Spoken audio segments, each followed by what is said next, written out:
Kryeministri Edi Rama ka zhvilluar këtë të shtunë një bashkëbisedim me fermerët në Krutje të Lushnjës, ku foli për rritjen e investimeve në bujqësi, programin për mbështetjen e fermerëve, si dhe negociatat në BE. Kryeministri deklaroi se, përtej shifrave dhe burimeve financiare, sfida kryesore aktualisht nuk lidhet me mungesën e fondeve, por me mënyrën se si ato shfrytëzohen për zhvillimin e aktivitetit bujqësor. Por së bashku me të gjitha ata që e shohin bujqësinë si mundësinë e tyre për të ndërtuar jetën dhe mirëqenien, duhet bijem dakord që nuk është paraja çështja jonë kryesore sot. Ka qenë, nuk është.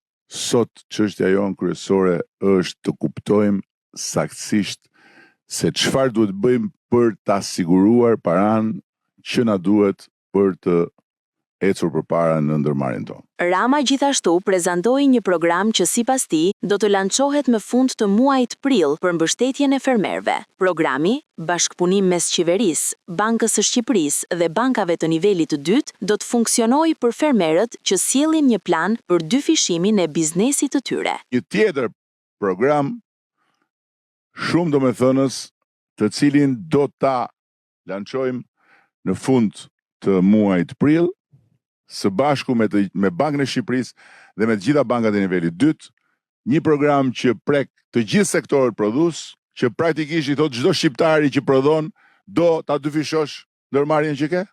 Bujrum.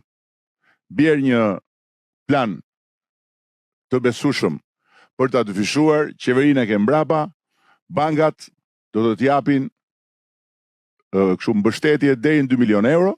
Kreu i qeverisë përmendi dhe negociatat për Bashkimin Evropian, duke mohuar në mënyrë kategorike se janë bllokuar. Sipas kryeministrit, duhet të arrijmë një standard të përgjithshëm prodhimi për tregun e madh të BE-s.